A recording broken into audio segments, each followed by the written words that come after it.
যুক্তরাষ্ট্রের president Donald Trump সাম্প্রতিক এক সাক্ষাৎকারে দাবি করেছেন, রাশিয়া ও চীন গোপনে পারমাণবিক অস্ত্র পরীক্ষা চালাচ্ছে, যদিও দেশ দুটি তা প্রকাশ্যে স্বীকার করছে না। একই সঙ্গে ট্রাম্প বলেছেন, যুক্তরাষ্ট্রের হাতে যথেষ্ট পারমাণবিক অস্ত্র আছে, যা দিয়ে পৃথিবীকে ১৫০ বার উড়িয়ে দেওয়া যাবে।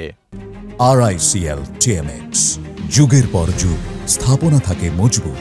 CABS নিউজের 60 মিনিটস অনুষ্ঠানে দেওয়া এক সাক্ষাৎকারে ট্রাম্প বলেন, রাশিয়া পরীক্ষা চালাচ্ছে, চীনও চালাচ্ছে, কিন্তু তারা প্রকাশ্যে কিছু বলে না। ট্রাম্পের দাবি, উত্তর কোরিয়া একমাত্র দেশ নয় যারা পারমাণবিক পরীক্ষা চালাচ্ছে, রাশিয়া ও চীনও এ পথে এগোচ্ছে। তিনি দাবি করেন, যুক্তরাষ্ট্রের পারমাণবিক ভাণ্ডার বিশাল এবং রাশিয়া দ্বিতীয় স্থানে।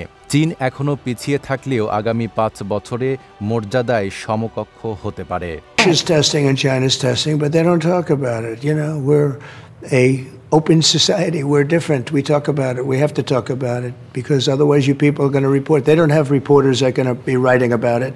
প্রেসিডেন্ট ট্রাম্প বলেন, অন্য দেশগুলো পরীক্ষা চালাচ্ছে, আমরাই একমাত্র দেশ যারা এই পরীক্ষা করি না। আমি চাই না যে আমরা একমাত্র দেশ হয়ে থাকি যারা পরীক্ষা চালায় না।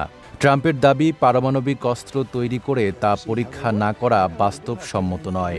ট্রাম্পের এই মন্তব্যগুলো এমন এক সময়ে এসেছে যখন পারমাণবিক নিয়ন্ত্রণ ও অস্ত্র প্রতিযোগিতা নিয়ে আন্তর্জাতিকভাবে উদ্বেগ বাড়ছে। ট্রাম্পের ঘোষণার ফলে বিশ্ব রাজনৈতিক পর্যবেক্ষক ও কূটনীতিকদের মধ্যে উদ্বেগ দেখা দিয়েছে, কারণ পারমাণবিক সক্ষমতার উপরে এমন মন্তব্য কূটনৈতিক উত্তেজনা বাড়াতে পারে।